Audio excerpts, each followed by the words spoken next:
आज हम गिनती की पुस्तक के 7वें अध्याय का अध्ययन करेंगे।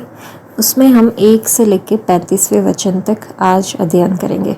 फिर जब मूसा ने निवास को खड़ा किया और सारे सामान समेत उसका अभिषेक करके उसको पवित्र किया और सारे सामान समेत वेदी का भी अभिषेक करके उसे पवित्र किया, तब इस्राएल के प्रधान जो अपने अपने पितरों के घराने के मुख्य पुरुष और गोत्रों के भी प्रधान होकर गिनती लेने के काम पर नियुक्त थे, वे यहोवा के सामने भेंट ले आए और उनकी भेंट 6 छाई हुई गाड़ियां और 12 बैल थे, अर्थात 2-2 प्रधान की ओर से एक एक गाड़ी और एक एक प्रधान की ओर से एक एक बैल। इन्हें वे निवास के सामने यहोवा के समीप ले गए। तब यहोवा ने मूसा से कहा, उन वस्तुओं को तू उनसे ले ले कि मिलाप वाले तंबू की सेवकाई में काम आए, इसलिए तू उन्हें लेवियों के एक एक कुल की विशेष सेवकाई के अनुसार उनको बांट दे। अतः मूसा ने वे सब गाड़ियां और बैल लेकर लेवियों को दे दिए। गेर्शोनियों को उनकी सेवकाई के अनुसार उसने 2 गाड़ियां और 4 बैल दिए, और मरारियों को उनकी सेवकाई के अनुसार उसने 4 गाड़ियां और 8 बैल दिए। ये सब हारून याजक के पुत्र इतामार के अधिकार में किए गए, परंतु कहातियों को उसने कुछ न दिया, क्योंकि उनके लिए पवित्र वस्तुओं की यह सेवकाई थी कि वे उसे अपने कंधों पर उठा लिया करें। फिर जब वेदी का अभिषेक हुआ तब प्रधान उसके संस्कार की भेंट वेदी के समीप ले जाने लगे। तब यहोवा ने मूसा से कहा, वेदी के संस्कार के लिए प्रधान लोग अपनी अपनी भेंट अपने अपने नियत दिन पर चढ़ाए। इसलिए जो पुरुष पहले दिन अपनी भेंट ले गया वह यहूदा गोत्र वाले अम्मीनादाब का पुत्र नहशोन था। उसकी भेंट यह थी, अर्थात पवित्र स्थान के शेकेल के हिसाब से 130 शेकेल चांदी का एक परात और 70 शेकेल चांदी का एक कटोरा। ये दोनों अन्न बलि के लिए तेल से सने हुए मैदे से भरे थे। फिर धूप से भरा हुआ 10 शेकेल सोने का एक धूपदान, होम बलि के लिए एक बछड़ा, एक मेढ़ा और 1 वर्ष का एक भेड़ी का बच्चा, पाप बलि के लिए 1 बकरा और मेल बलि के लिए 2 बैल और 5 मेढ़े और 5 बकरे और 1-1 वर्ष के 5 भेड़ी के बच्चे। अम्मीनादाब के पुत्र नहशोन की यही भेंट थी। दूसरे दिन इस्साकार का प्रधान सुआर का पुत्र नतनेल भेंट ले आया। वह ये थी, अर्थात पवित्र स्थान के शेकेल के हिसाब से 130 शेकेल चांदी का एक परात और 70 शेकेल चांदी का एक कटोरा। ये दोनों अन्न बलि के लिए तेल से सने हुए मैदे से भरे थे। फिर धूप से भरा हुआ 10 शेकेल सोने का एक धूपदान, होम बलि के लिए एक बछड़ा, एक मेढ़ा और 1 वर्ष का एक भेड़ी का बच्चा, पाप बलि के लिए 1 बकरा और मेल बलि के लिए 2 बैल और 5 मेढ़े और 5 बकरे और 1-1 वर्ष के 5 भेड़ी के बच्चे। सुआर के पुत्र नतनेल की यही भेंट थी।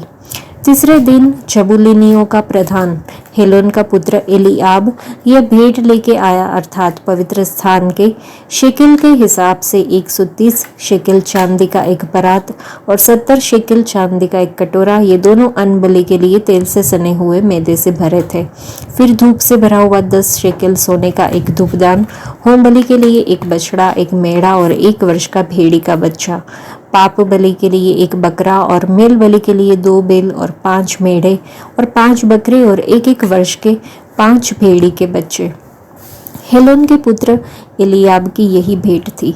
चौथे दिन रुबेनियों का प्रधान शदेऊर का पुत्र एलीसूर यह भेंट ले आया, अर्थात पवित्र स्थान के शेकेल के हिसाब से 130 शेकेल चांदी का एक परात और 70 शेकेल चांदी का एक कटोरा। ये दोनों अन्न बलि के लिए तेल से सने हुए मैदे से भरे थे। फिर धूप से भरा हुआ 10 शेकेल सोने का एक धूपदान, होम बलि के लिए 1 बछड़ा, 1 मेढ़ा और 1 वर्ष का एक भेड़ी का बच्चा, पाप बलि के लिए 1 बकरा और मेल बलि के लिए 2 बैल और 5 मेढ़े और 5 बकरे और 1-1 वर्ष के 5 भेड़ी के बच्चे। शदेऊर के पुत्र एलीसूर की यही भेंट थी। इस भाग को पढ़ने के बाद हमें पता चलता है कि तंबू खड़ा किया गया, अभिषेक किया गया, पवित्र किया गया और भेंट चढ़ाई गई। यहाँ हम 4 चीज़ें देखते हैं जो मूसा ने की। आइए इस पर विचार करें और देखें कि हम इस वचनों से क्या सीख सकते हैं। पहला, मूसा ने तंबू खड़ा करने का काम पूरा किया था। मूसा ने तंबू का निर्माण किया और उसे उसके सभी साज सज्जा के नमूने के अनुसार तैयार किया जो परमेश्वर ने दिखाया था। सभी बुद्धिमान लोगों ने तंबू के लिए काम किया, जो कि हमने निर्गमन की पुस्तक में देखा था। और निर्गमन की पुस्तक में ये भी देखा कि बादल का खंभा मिलाप वाले तंबू पर छा गया और प्रभु यहोवा का तेज निवास स्थान में भर गया। परंतु आज परमेश्वर का डेरा मनुष्यों के साथ है, वे उनके साथ निवास करेंगे और वे उनके लोग होंगे, ऐसा प्रकाशित वाक्य में लिखा हुआ है। सर्वशक्तिमान परमेश्वर का निवास पाकर हम कितने भाग्यशाली हैं। इस महान आशीष को समझे बिना और उस पर विश्वास किए बिना शत्रु शैतान ने हमें भर दिया है और हमारी आंखों को अंधा कर दिया है। हम आत्मा द्वारा परमेश्वर के तंबू के लिए परमेश्वर के वचन के द्वारा बनाए गए हैं, ऐसा इफिसियों की पत्री में लिखा है। तो आओ हम अपने लिए एक पवित्र निवास स्थान और तंबू बनाएं कि परमेश्वर हम में निवास करे, हमारे साथ चले और हमारे जीवनों में उसकी इच्छा पूरी करे। दूसरी बात थी अभिषेक। उसने अभिषेक का तेल लिया और निवास और उसके सारे सामान और वेदी और उसके सारे सामान का अभिषेक किया और उन्हें पवित्र किया, जो कि हमने लेव व्यवस्था में देखा था और भजन संहिता में लिखा है कि परंतु आज हमारा प्रभु परमेश्वर पवित्र आत्मा आनंद के तेल से हमारा अभिषेक कर रहा है। वे हमारा अभिषेक क्यों करते हैं? स्वयं को पवित्र करने के लिए, हमें सत्य सिखाने के लिए। पहले यूहन्ना की पत्री में लिखा है, सत्य सुसमाचार को दूसरों के सामने प्रकट करना अच्छा है। आइए हम हर एक दिन अभिषेक से भरपूर रहे। तीसरी बात, शुद्ध या पवित्र किया हुआ। मूसा ने तंबू और उसके सारे सामान और वेदी और उसके सारे सामान को पवित्र किया। हमारा परमेश्वर पवित्र है, इसलिए वे हम में तब भी निवास कर सकते जब हम पवित्र हो। हम अपने निवास को कैसे पवित्र कर सकते हैं? यह यहोवा परमेश्वर ही है जो हमें पवित्र करता है, जैसा कि लेव व्यवस्था में लिखा हुआ है। यीशु मसीह के नाम पर और पवित्र आत्मा द्वारा हम पवित्र किए गए हैं, ऐसी बात पहले कुरिन्थियन की पत्री में लिखी हुई है। चौथी चीज़ थी भेंट चढ़ाई गई। कृतज्ञता भेंट परमेश्वर को तब दिया जाने वाला उपहार है जब हम उनके आशीष का अनुभव करते हैं। यहोवा परमेश्वर ने हाबिल और उसकी भेंट को स्वीकार किया क्योंकि उसने बकरियों को मारकर खून बहाया था। आज हमें अपना जीवन जीवित बलिदान के रूप में परमेश्वर को समर्पित करना चाहिए। उन दिनों में पहला फल और पहला बच्चा परमेश्वर का होता था। आज हमें अपने जीवन की पहली और सबसे महत्वपूर्ण चीज़ परमेश्वर प्रभु को समर्पित करनी चाहिए। उन दिनों वे दशमांश और भेंट देते थे, लेकिन आज इसे अनिवार्य रूप से नहीं, लेकिन खुशी के इरादे से स्वेच्छा से दिया जाना चाहिए। हमें एक गरीब विधवा के बारे में सुनकर आश्चर्य हो सकता है जिसने अपना सब कुछ दे दिया, यानी 2 शेकेल की भेंट के रूप में नए नियम में लिखा हुआ है। इससे पता चलता है कि वह परमेश्वर से कितना प्यार करती थी। आइए हम बड़े प्रेम और कृतज्ञता के साथ अपना जीवन, अपनी प्रतिभा, अपना समय और अपना सर्वश्रेष्ठ परमेश्वर की महिमा के लिए पूरी तरह समर्पित करें।